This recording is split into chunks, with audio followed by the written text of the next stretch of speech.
You're the one who wanted to be in charge. Now, when faced with a tough choice, you just run away?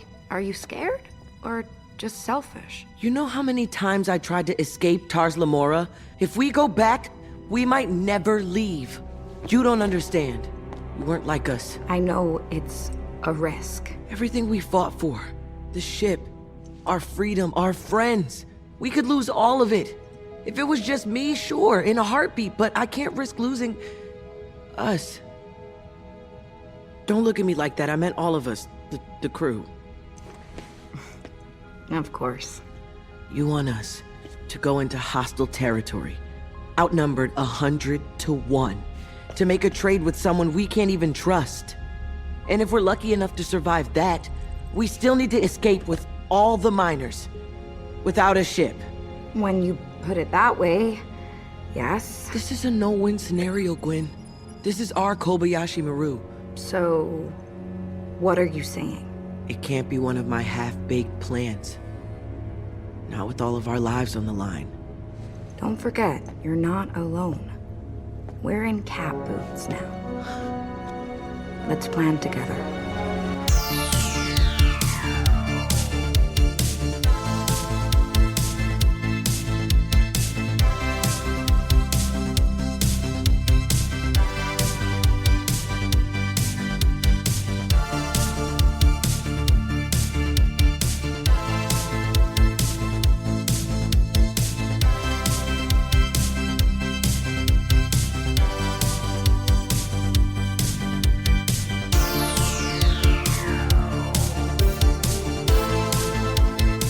Welcome, everyone, to Deep Space Pride, a gay Star Trek podcast. I am one of your hosts, Johnson, and with me is Mike.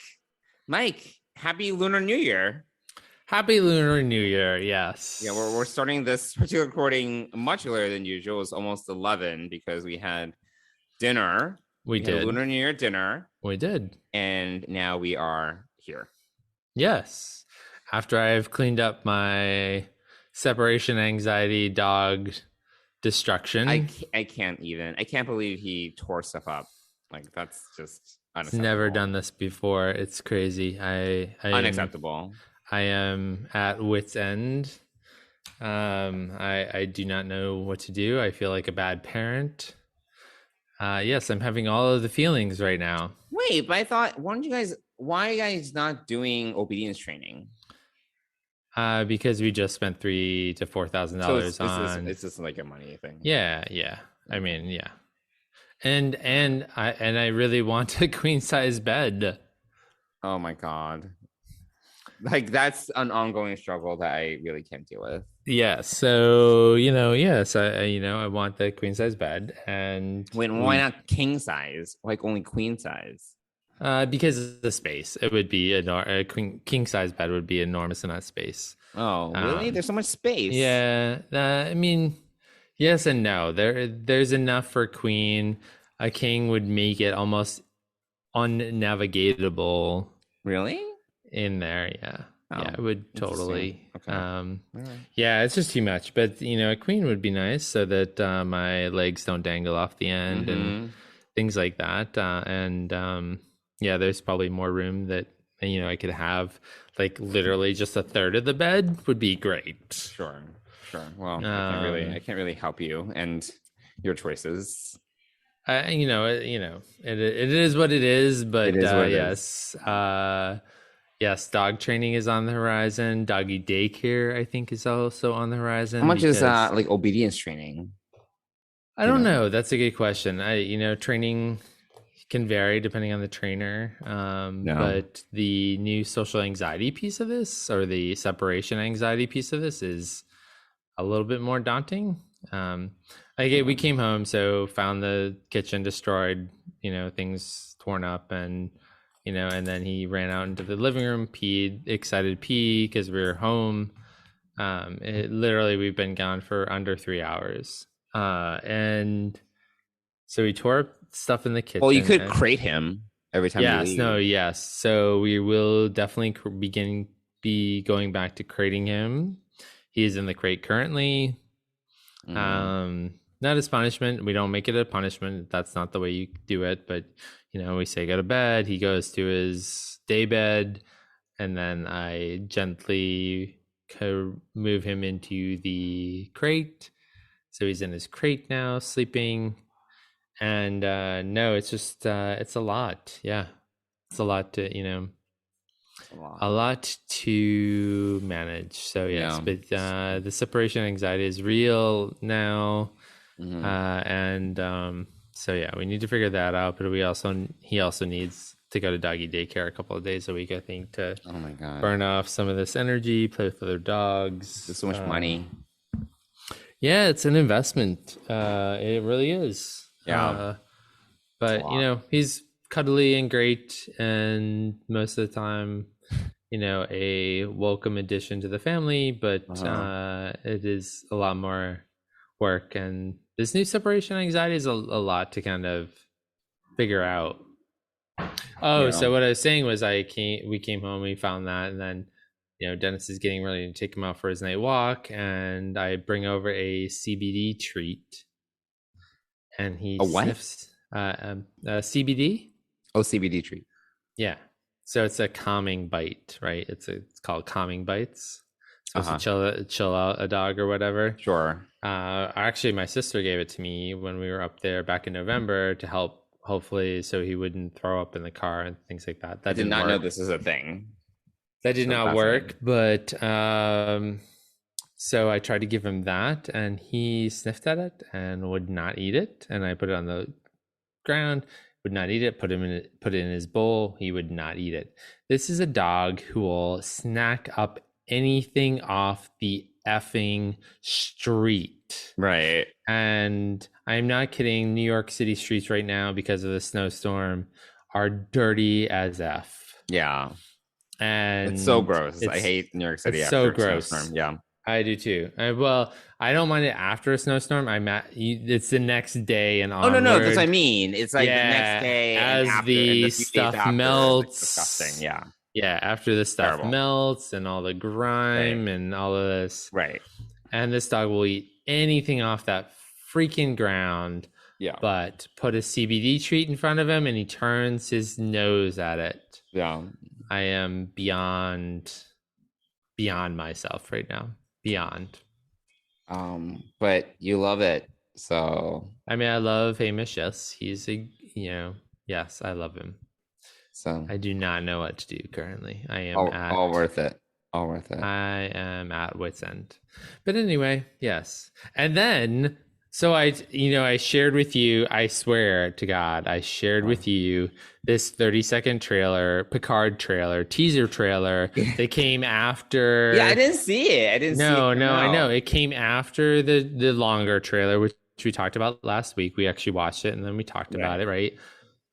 So within that week, probably the last couple of days, this new 30-second teaser trailer came out. Yeah. I swear I shared this with you on Instagram. It is gone from Instagram. I had to dig for it on YouTube to find it, and it wasn't even from Paramount Plus. Like, they totally pulled this. I wonder why they did that. I feel like I'm insane looking for this because I know I've seen it. I've watched it a couple of times. Sure. I know I forward these things to you so that you see them, and it was gone. And talk about trying to make me crazy tonight. Between the dog and Paramount Plus, which is not my favorite platform for streaming. It's not. We've definitely had our notes and feedback for Paramount. And they go and pull this 30-second trailer, which, the best part of this teaser trailer is Picard being slightly badass and saying, I'm here to save the galaxy. It's always about saving the galaxy. And don't mess with me, essentially. Yeah. And somehow it's all right. gets I thought pulled. that once you finally found it, I watched it, I thought it was okay. Yeah, I mean, it was totally made there's some new scenes in there. Yeah, it's totally made for social media. It was not made for, it wasn't made for YouTube. I had to go to YouTube to find it, and someone else posted it, not Paramount Plus. So tonight I'm feeling a little bit crazy. I'm not gonna lie. Okay. Well, you Live with your choices. Oh, wow. Wow. Well, here we are. So why don't we talk a little bit more about Star Trek? We have a couple of news announcements, and then we can get into this episode. And my goal is to keep this podcast shorter today, but we'll see what happens. Well, because yes, that would be ideal. And then it doesn't work out that way. And then we talk for an hour and a half about Star Trek and other things. So going into just a little bit of Star Trek news. So obviously we had the new 30-second Picard trailer that did it happen? The world will never know. One thing that did get released this week that did make the rounds is the new one sheet / key art, however you want to call it, for Strange New Worlds, and is just a nice shot of the Enterprise over kind of this desert-like planet with a guy and the horse, and it's kind of pushing this idea of the final frontier, more or less. I thought it was nice, like a little bit of promotion for Strange New Worlds. It's better than nothing, but I'm still waiting for the trailer. I mean, they released key art for Strange New Worlds, which is about 3 months away. Right. And they pull a Picard 30-second trailer. You understand. It is 4 weeks away. You understand. We get it. So I don't know if you really have anything else to say about this one sheet. I mean, it's nice. It's not bad. Yeah, I like the imagery of the final frontier. That's the frontier really cool. Is waiting. That's a tagline. Yeah, the frontier is waiting. The horse has a nice play into the cage, which I think is cool. It does? It does. There's a scene. Right, because Pike and Vina Fantasies has a horse. That's right. Yeah. So I think that's really a cool, nice little tie back. Yeah, that's nice. Yeah, it's actually a really beautiful. I can use a little more, but whatever. Well, I mean, it's a nice little poster. If you're into those things, maybe should we get invited to a Strange New Worlds premiere, we'll get a free poster. You can take it. I don't like posters. Yes, I realize this. So there was that, and then there was a little bit of news, and it's basically a little bit more about how Paramount Plus is basically Star Trek Plus. Let's be honest. It's essentially the Star Trek network, and they want all Star Trek all the time. And I don't think this was particularly like news. It just gave us a little bit more confirmation that a Starfleet Academy series is going to be in the works, and that it is going to be after the Section 31 series, which apparently will be seeing the light of day at some point. So I'm fine with this. I don't know if this feeds into the rumors that Tilly is going to be part of the Starfleet Academy series. It's possible. I think that would be a good tie-in.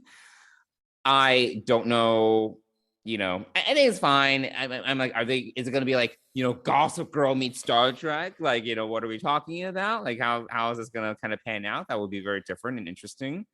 If they really want to make a very different show, that would be one way to go about it. But, I think it has potential. I don't know. And I'm surprised that we're still hearing about Section 31 because I feel like this part, like potentially in the graveyard, at least I thought at some point I thought it was, because Michelle Yeoh has so many other things going on. But yeah, I mean, it was nice to kind of hear that we have yet more Star Trek on the horizon. Yeah, I mean, I'm actually hearing this for the first time. Okay. Well, this is what happens when you don't prep for our podcast. Yes, right. You're right. Absolutely right. I've got nothing going on. So absolutely nothing. So yes, I should really be prepping for our podcast better. Correct. That is the accurate description of the situation. Yes. No. So I'm pulling up news sites here that talk about the Starfleet Academy series. I mean, I think it would be great to have Tilly head up Mary Wiseman to head up a new show. New show. Oh yeah, absolutely. English is difficult at 11 p.m. apparently. It is. But yeah, I think a new offshoot. So I'm reading this right now, as reported by Deadline. Oh my god! A new offshoot, Star Trek Starfleet Academy, is in development at CBS Studios. Yeah. Well, that's really cool to say, to read. It's a lot of Star Trek. I feel like we're gonna be like just drowning in Star Trek, which is great. It is great, you know, and I think the difference is that every show has its tone, every show has its like audience, every show has its style. So I you know, it's not, this isn't the repeat of the 90s, right? This isn't when we had basically 3 to 4 shows back to back to back that all looked and felt the same and had the same sort of executive producers running it. Right. You know, no, they're not afraid to be a little bit experimental, which I appreciate. And they're willing to have different showrunners kind of just test things out, which I think is a great idea. There have also been some rumblings in the rumor mill of maybe it's very much a rumor that they are also working on a anthology series. A Star Trek anthology series. I don't know if you're familiar with this rumor. I'm not. No. So do spill more details. So please. Discovery is actually meant to, like, some of the initial thoughts around Discovery was to make it an anthology series, very similar to something like American Horror Story, where every season it's like a different story, but it's like contained. So the rumor mill, the spinning of the rumor mill, has this coming up again as a potential new series where each season is going to kind of focus on something different. Like some people were like talking about maybe there could be one season that's all about Sulu, you know, post Star Trek 6, or there could be another season about Worf, just Worf. Like, I know, there's a lot of conjecture, and people have been talking about it. Interesting. I think that would actually be really cool and interesting. Because it would allow us to kind of just revisit some characters that we haven't seen in a while without, like, you know, a 5-season commitment. You know, it's just like dip in, quick story, dip out. I think I would actually be a big fan of this idea. So anyway, that's interesting. Yeah. I mean, it's I feel like it's sort of creating something to fill all of the rumor check boxes. Sure. You know, like we've talked, there's been rumors about Sulu, there's been rumors about Worf. I feel like I want to know what Beverly's totally, you know, I feel like it's a total rumor built around these couple of show ideas. Probably there's a Khan season in there too, right? That was another one, you know, that we've heard. So you know, I think there's something there, you know. I think that would, the production of that might be a little bit difficult. I feel that, you know, Star Trek is not cheap, and that's my problem with this. Like carry contracts and sets all from season to season obviously is a big way to save money. And if you had to build like new sets for like every season, new contracts for every renegotiate new contracts for every season, you know, that can get expensive really fast. So I think that at least for like a show like Star Trek or a series like Star Trek, I could see that being somewhat cost inhibitive, but you never know. I feel that CBS is just throwing money at Star Trek nowadays, so I have no idea, you know. Yeah, I think when, you know, initially when you started, I mean, I had not heard about any of this, so my first thought was what I've already said. Like Sulu and Worf have been rumors for a while. Like they've said, like the actors have said, "Oh yeah, I would love to do a series." But when you think about the production costs of doing these things, I think that's, you know, CBS is throwing a lot of money at this, but the production values are so high on these shows right now. Yeah, no, it would definitely be a challenge. Yeah, for sure. And I mean, unless they really do have like an as other podcasts have used the term, unless they have Disney money and they're willing to throw around. Sure. I don't really actually see this happening. So I'm gonna really count this as a very speculative, yes, like all the salt. Yes. This is very much rumor mill. Meanwhile, Starfleet Academy has kind of gone from rumor and speculation to they are in some sort of pre-production phase. So yeah, I mean, I feel like Starfleet Academy is a little bit different because it went from rumor to Alex Kurtzman specifically mentioning Starfleet Academy in the Star Trek Day. Yes, his interview with Will Wheaton. Yeah. Yes. So that's like from the horse's mouth right off the bat. So that went from rumor to actually reality pretty quickly. These shows have been rumored for years. Sulu has, George Takei has said that he would do a show for many years. Michael Dorn has said over the last couple of years that he would love to do a Worf show. So this is just, I feel like this is just filling the vacuum of right. We need more news because Paramount Plus pulls the 30-second teaser trailer. Oh my God! For Picard 2 and Picard Season 2, and makes me feel like I'm crazy. We understand. All right. Well, I think that's about it for the news/rumor mill. I don't think that you have anything to add since you're obviously behind on the news, but I mean, clearly, I mean, you're apparently the news source for me right now. I mean, for today, yeah. For today, yes. Cool. Well, I think that about does it for that segment. So why don't we get into this week's Prodigy episode, A Moral Star, Part 1. Protected. They've depleted the proto-drive. On your orders, I can enable rapid regeneration protocols. Wait, where are we going? You will know soon enough. You said you'd tell me the truth. Why is this ship so important to you? Because this is more than a ship. It is a salvation. How long before I could proto-jump? No, I want to know more. If I am so important, why did you choose the ship and abandon me? When I chose the ship, I was blinded by duty. But now, I realize that you are more. You are part of me. You are my daughter. I cannot do this without you.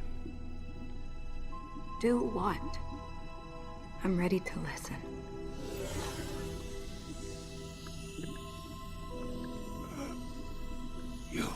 You're hiding something. You're stalling. Engage the proto-warp now. The protocore is not responding. The computer is saying it is not on the ship. What? Lose something? Dun dun dun. Dun, dun, dun. Okay. All right. A Moral Star Part 1. So this is Part 1 of the second quarter chunk of Season 1. I don't even know what to call it anymore because basically it is the second quarter. And look at you using football references. Oh my gosh. Well, literally it's a quarter because the first season is divided into 4 parts. Okay. All right. Yeah. So yes. So it's the penultimate episode of the second quarter season.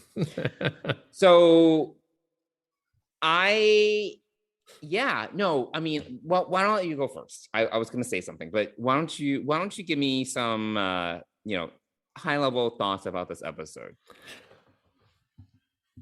So I love, this is probably one of my favorite episodes of Prodigy, to be honest. No, I really liked it. Because they plan things out.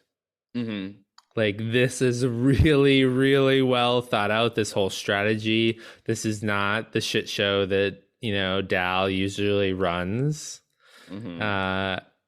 And I think that this is really brilliantly put together. I loved the Starfleet uniforms that the crew got to wear. I thought it was awesome. I think, like all things, there was a unexpected twist that they didn't really plan for, which was the abduction of Gwen. Well, it sounds like they did expect that. but they made it look like it was a surprise. Oh, you're right. Yeah, that's true. Because Gwyn was buying, like the diviner realized that Gwyn was buying time, so obviously it was planned for. Oh yeah, that part of it. Yeah. Anticipated you're that right. the diviner want to take her with him. Right. Yeah. They just pretended that it was out of left field. Fair enough. You're right. Again, I've only watched this once, so sure. I'm trying to do this all from memory from a week ago. So I only watched it once. You're much better with these things, I have to say. It just comes back. I don't know why. Yeah. There's just something. You have the Cliff Clavin brain. All right. And if you're old enough to get that reference, kudos to you. I don't know what you're talking about. From Cheers. Oh my God. Okay. Yeah. Who knows all of the details about everything? Now, do you get it? This is you. But I thought it was really enjoyable. I think everything that Janeway said about this crew coming together and about them really fulfilling the ideals of Starfleet was really great to see. It was great to see everyone come together. Yeah. And they really did it brilliantly. I mean, talk about a ragtag group of people, of beings pulling together and pulling this off. The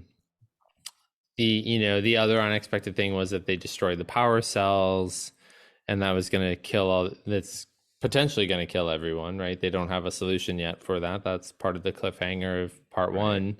It made it seem like this feels like a season finale. This feels like episode 9 of Lower Decks.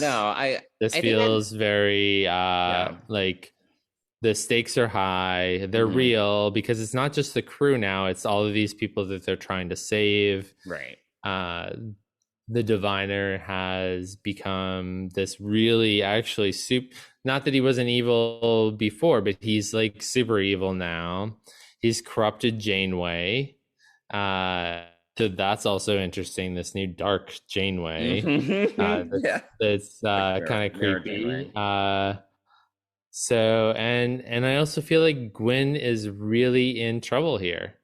Potentially, she is in trouble. So, well, we'll see, because I do think that they anticipated that Gwyn would be in the situation. So I feel that she's going to have some sort of out, or she's confident that, her father's not going to harm her and just go after the actual protostar star, whatever you want to call it. Right. Yeah. So I guess we'll see. No, I agree with your overall point. I think that they, I have to say that looking at the overall arc of the first half of season 1 being these 10 episodes, I think they've done a good job. Like, they've done a good job, like, setting up these characters. And the thing that I do appreciate when you and I were watching Kobayashi, which is when Dao was going through, obviously, the Kobayashi Maru, and you and I were both like, is this going to stick? Is he going to actually learn anything?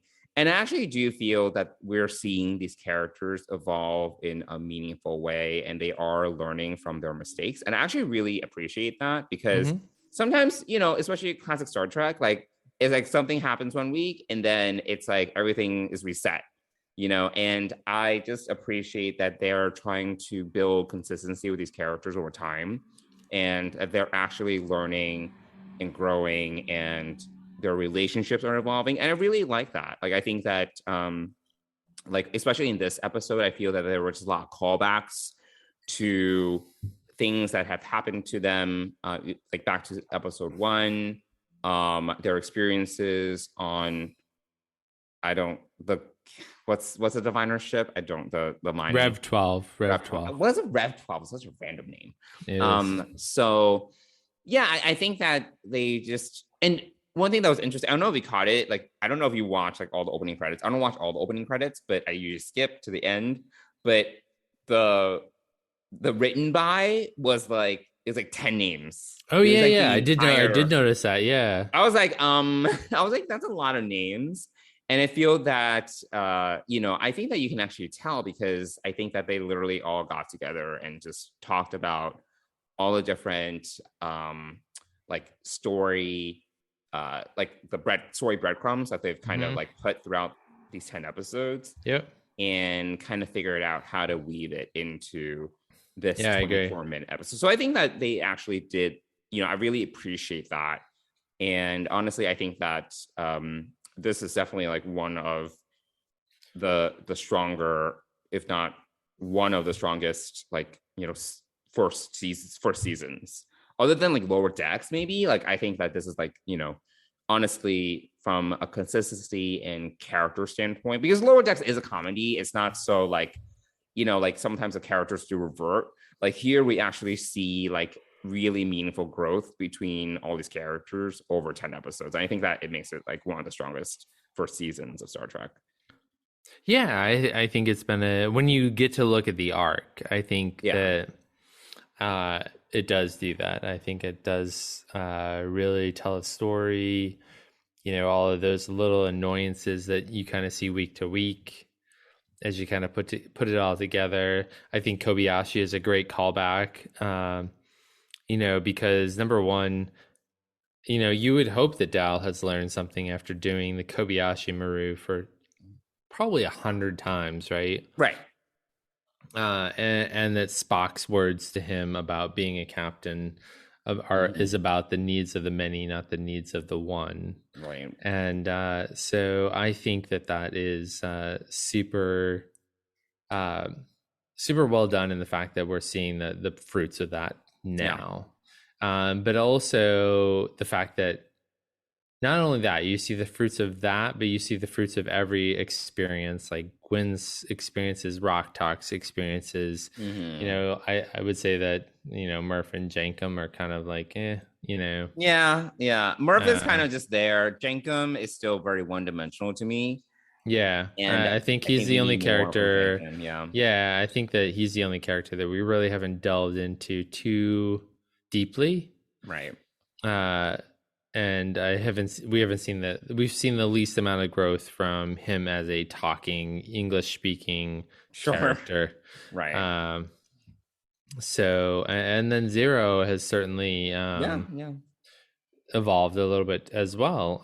So maybe also not quite as much, but we don't know quite as much other than, it was a nice callback that he did not want to be recaptured to kind of be used again, right? Right, as a weapon. As a weapon. So I think that's all really good. I think that it's really cool and interesting to see that they are so attached to all of the beings that they worked with and are willing to sacrifice themselves to go back for I like everyone. That they brought the Cation back.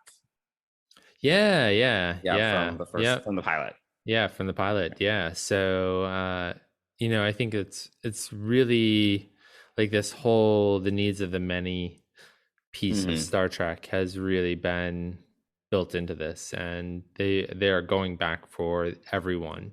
Right. I mean, I appreciated that they were faced with the choice of either jumping to Federation space or going back for everyone else. I thought that was kind of a interesting challenge for them to kind of have to discuss and think about. And I also appreciated how there was that moment between Dal and Gwen, because Dal, like, they were deliberating and Dal just walked out. But Dal's main struggle in the deliberation was, I don't know if you remember, but he was like, yeah, it was just me, then whatever. But, it's not just me. It's like our friend, it's us, it's like this, the friendship that we have. That we worked really hard to get to. So I really appreciated that. And I thought that was really touching where, we've seen that because Dal, we really hated him in the pilot. Not so much a pilot, but the second episode, he was really annoying. He was just like really selfish and kind of like, kind of a bully. But now he's like found like a family, right? So I did appreciate that. Yeah, I think seeing Dal showing this much growth over the season has been helpful. He has annoyed the F out of us. Yes. Multiple episodes. Correct. So, yeah, it is nice to see that he is willing to go back and sacrifice himself for everyone. Right. So yeah, I mean, I'm excited to see what kind of transpires tomorrow in the finale, or the finale of this half of the, they really could have just said, we're going to do 1-2 season. We already No, it was that was my major complaint is that the ending was so abrupt. It was very abrupt. I was like, oh, is the episode over? And I had to like look at my Paramount Plus app, my favorite, and I was like, oh yeah. It's over. Because it was just like it wasn't like a really like cliffhangy scene. It was literally just like, oh, you guys do this, we'll do this, and that was it. Yeah. So it didn't really feel like they should have just aired it like they did with the pilot. Like I feel that if we were to watch it contiguously, it would feel like very very much like the pilot, where you wouldn't be able to tell like where the transition point is. Because when I think back to the pilot, which technically is part 1, part 2, like I wouldn't really know like where that break point is, because sometimes like old like Voyager episodes, like they would air like. You remember, like sometimes they would air like a special and it would be like 2 episodes, but you would clearly tell where the break was. Yeah, I mean, you get that musical thing, that dun dun dun. Yeah, like maybe not the best of both worlds type of cliffhanger, but that sort of beat. They were in a very much. They had a very. It was like very much specific meant to be split up, like either aired separately or together. Right. Like, but they kind of wrote it so that it could be aired separately. Yeah. Did they do that with Year of Hell? Did they show Year of Hell as one episode? Maybe. I think they did. I think Year of Hell, maybe Unimatrix Zero, Way of the Warrior. That's another one that they air. That I recall them airing, like like both parts on one night. I'm just rambling, but those are a couple. Yeah, so I mean, I think I'm excited to see how this wraps up. No, what I was saying was I feel like they could have really said, we've already recorded seasons 1 and 2, and we'll be back for season 2 later this year. Like, why? I don't understand why they couldn't have just said, season 1 is 10 episodes. We've actually I have no idea. I don't know why they decided to make season 1 20 episodes. I don't really understand the rationale behind that. Yeah. And if anything, it causes more confusion.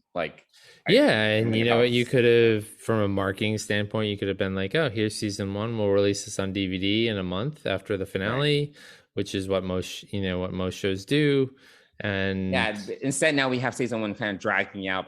It's probably going to drag out into like at this point 2023. Like the way that I would imagine.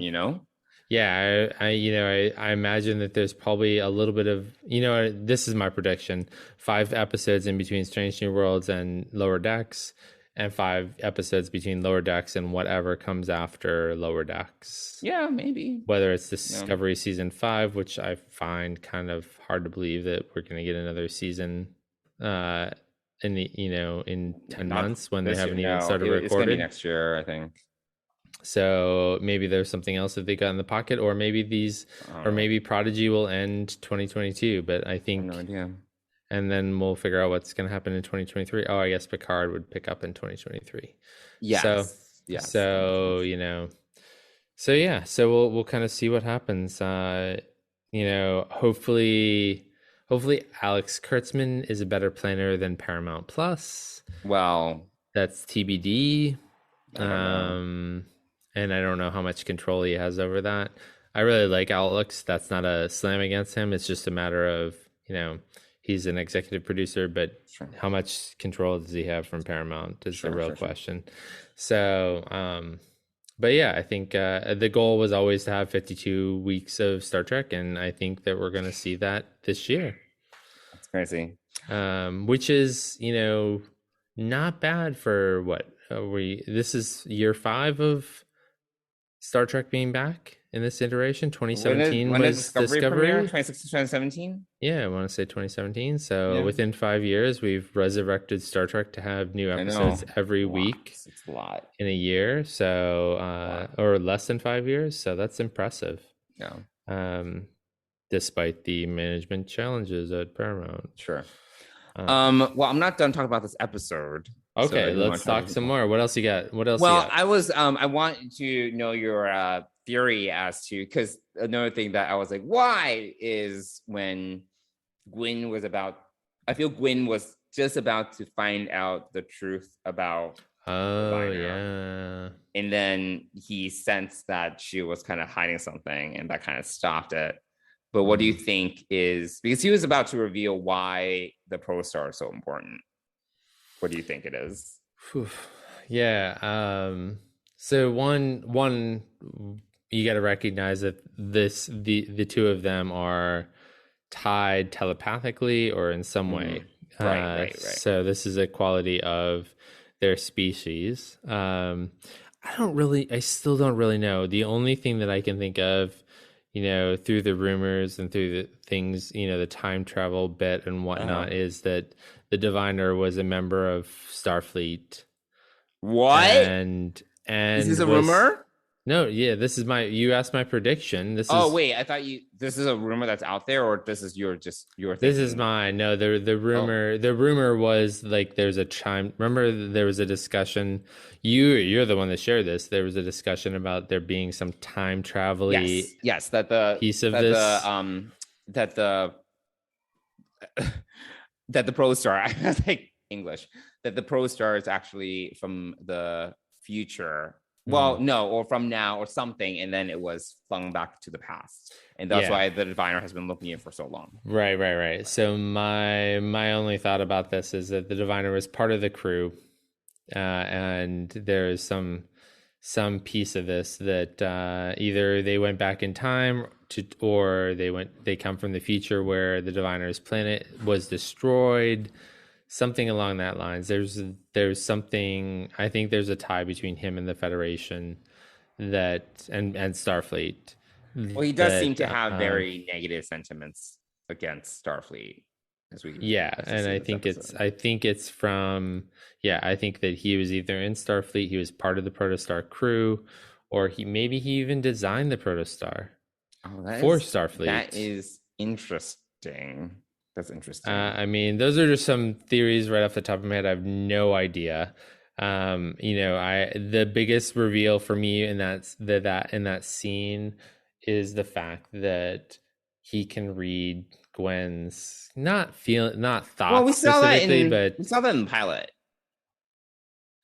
Yeah, a little bit. But this was really clearly like when he sensed that she's not telling the truth or she's hiding something, that was pretty, because he was all about finally telling her that, and then all of a sudden he got this inkling, this telepathic feeling that she was hiding something from him, and he stopped. So we saw a little bit of the pilot. I think it might just be empathic. I don't think it's full telepathy. I don't recall. I need to go back to the pilot. But yeah, I was frustrated because he was like about to reveal all the beans, and I was like, why? I mean, I knew that was gonna happen. Whatever. But I think that I actually don't really have a theory. I just think that because they keep on talking about that he and Gwen are the last two of his race, so I think that he is going to use the Protostar somehow, some way to kind of save his species. I don't know what that looks like. I don't know what and how that would function. I don't know if it has something to do. I feel it has something to do with the Protostar engine, given that it's a nascent star. Like, I don't know. But they have said repeatedly throughout these 10 episodes how they're the last two of their species. Like, it's like, absolutely, So I think that he's desperate to, and is willing to do anything because it's about saving his race. So I don't know what that looks like again, but that's my hypothesis. Well, and we may not get all of those details, given that he would have to go back and get the Protostar itself and put that back in the engine, and then also do the thing that he wants to do. And that is none of that is going to go to plan. So we'll kind of see. No. Yeah, but that's a good point.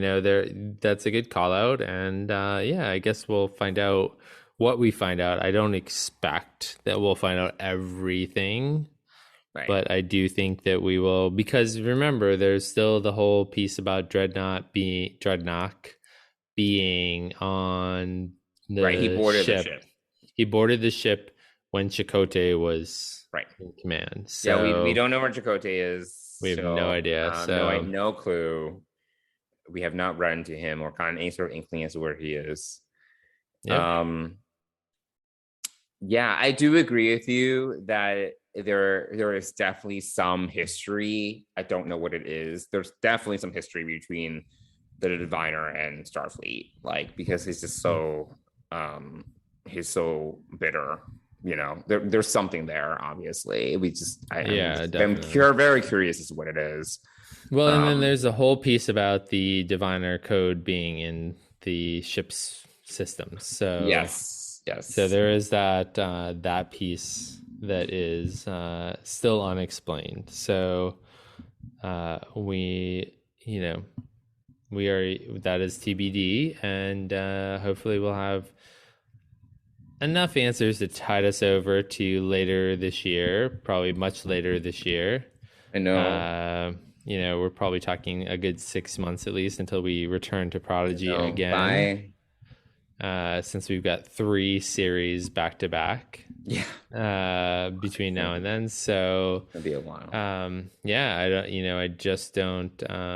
don't know that we'll see that answers right away, but here's hoping. I would like to see a little bit. I would like to learn a little bit more before we kind of go on hiatus, but we'll see. Yes, we will see. Yeah. Yeah. But, definitely an enjoyable episode. I do agree. I think that these 9 episodes together so far really make for a great series. I don't know if it's the best ever, but it's really good. And given the audience that it's targeted for, I think it's a very good adventure that you can really, that the young people of today could really enjoy. Yeah, I think I'm just measuring it against, what I'm positing is really just talking about like the quality of the show, and also like I don't really think there was one episode that I was like that was a terrible episode. I agree. And I think it's just consistency, character development. I think if I I'm think using they've done those measures, I think it's like. That's why I'm saying it's like potentially one of the best. Yeah, I think they've done, but I also, I don't want to give them too many kudos because I feel like they've done really great with character development on half the crew, but not the whole crew.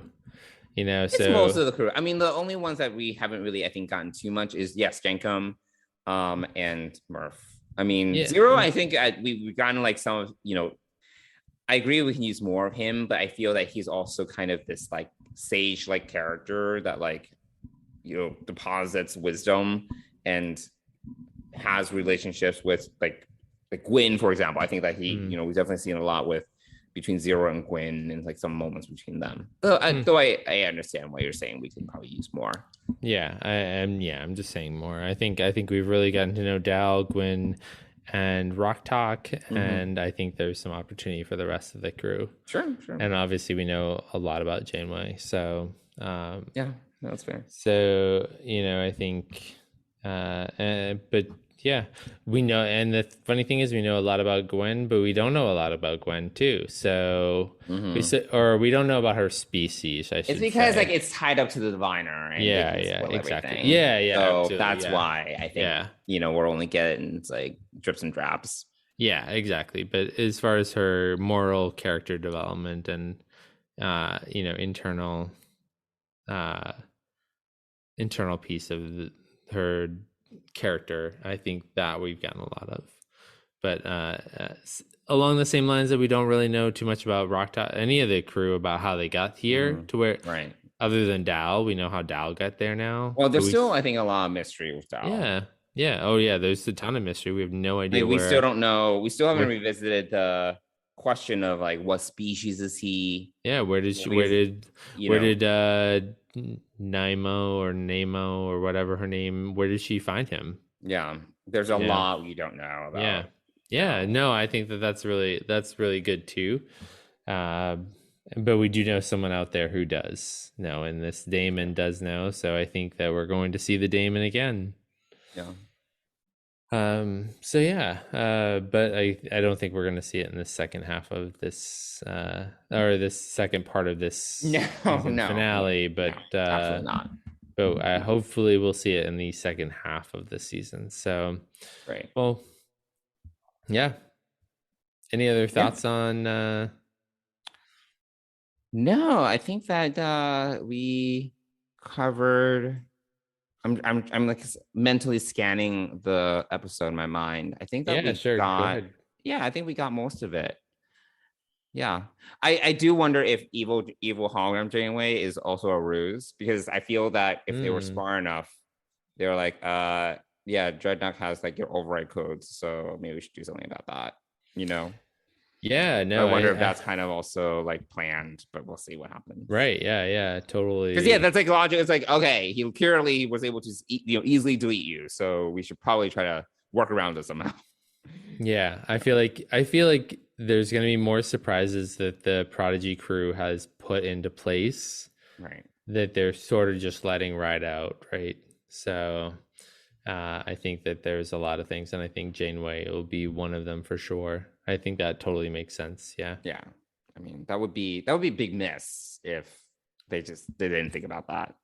Yeah, no, I think they've convinced me that they've thought this is well planned and thought out. So I think that is a good sign that we'll see some other tricks in the Prodigy that we still haven't seen their plan fully play out. So we have not. I think there's still a lot more that we haven't, that we don't know what they planned during that montage, that planning montage.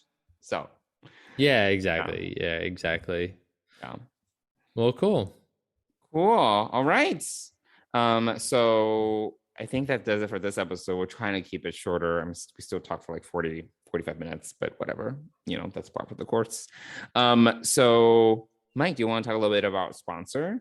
Yeah, absolutely. So Fansets is the exclusive sponsor of Deep Space Pride and the Trek Geeks podcast network. And in case you are not following Fansets and on social media, and why aren't you? They just released the new pins for February, and we get a Captain Burnham micro pin from season 4. Yay. We've got Osira, and the big one, I think Osira, that's gonna be a hot seller. I think so. But Michael, I was being sarcastic, but okay. Oh, okay. Well, hey. Osira is one of those baddies that you love to hate, but it's also forgettable. Like whatever. You've forgotten her. Yeah, it's over. It's over. Yes, it's clearly over. She is dead. She's dead. Continue.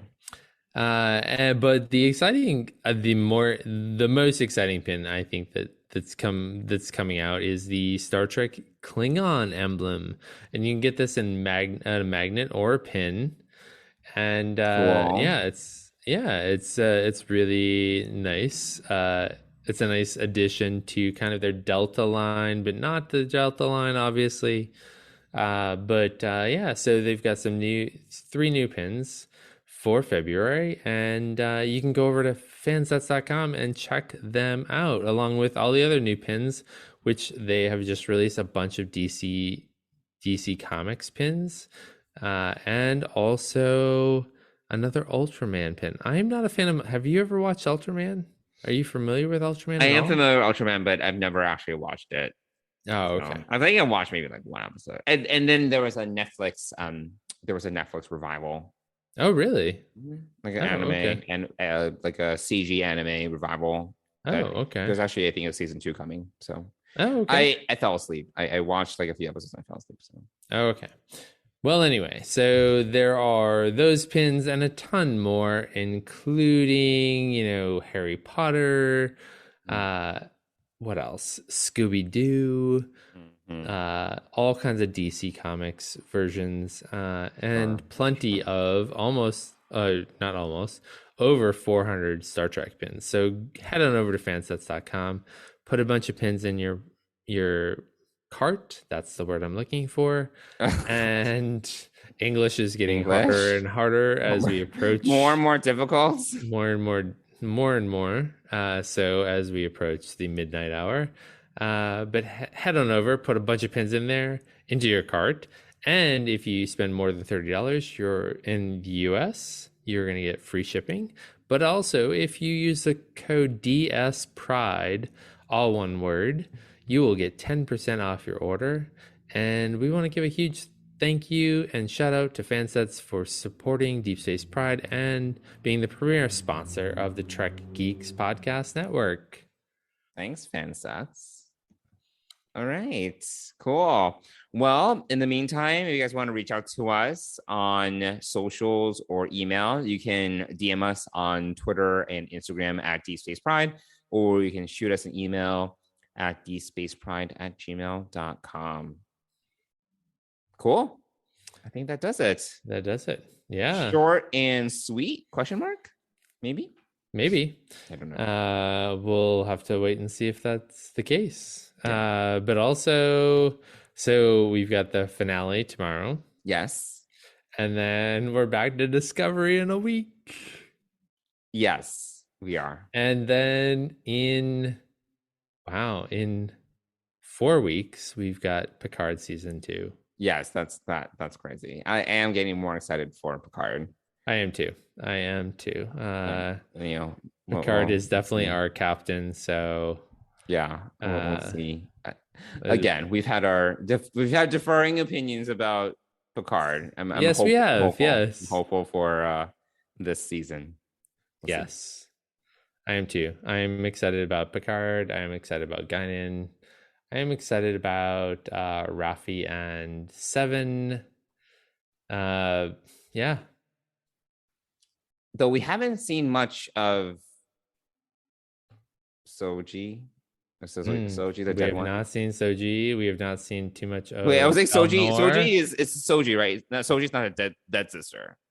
Oh no, Daj and Daj is the live one, correct? Is she? Okay. I don't know. Is he? Oh, I don't remember. Whatever. Oh my gosh, we're horrible Star Trek fans right now. I know. Well, I'll be honest. I was never like a huge Soji Daj fan. Like, I really enjoyed the one that get killed. Right. So the one that died was Daj. Oh, okay. Yes. Okay. The one that died was Daj.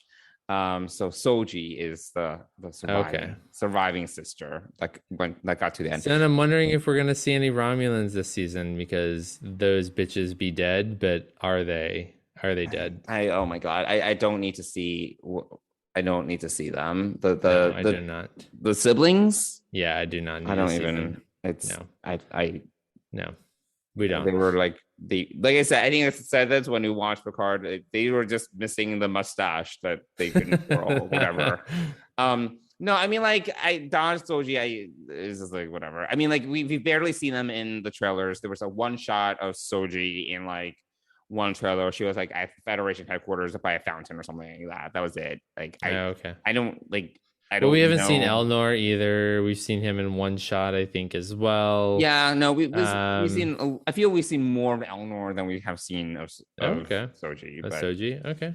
Well, but we'll kind of see. TBD. Yeah, and we also have some Brent Spiner action this season as well. We've definitely seen more Brent Spiner than Soji.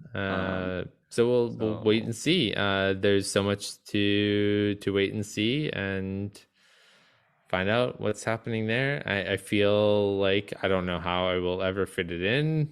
Probably won't, but I feel like a rewatch, at least of the last 2 episodes of Picard Season 1, are in order.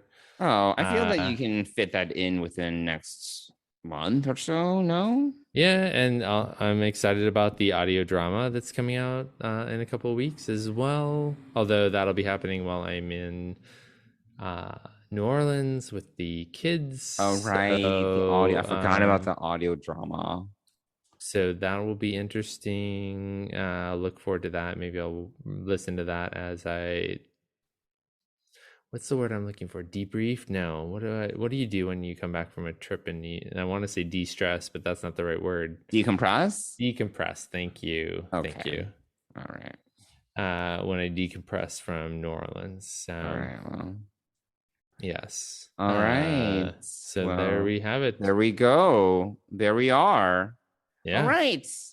I think that we're good, right? Unless you had anything else. No, I have nothing else. I can barely speak at this point, so I think know we should probably end this podcast. All right. All right. Well, thanks, everyone. We will talk to you all soon. Talk to you all next week. And in the meantime, live long and prosper. Have a great week, everyone. Bye. Bye.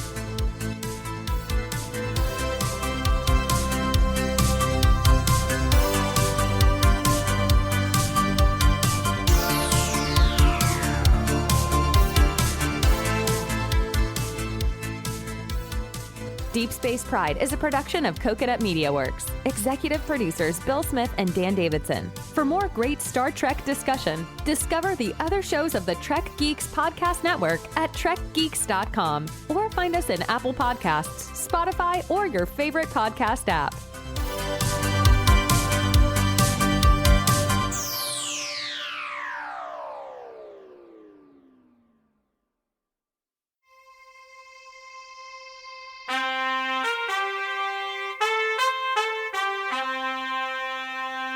Coconut!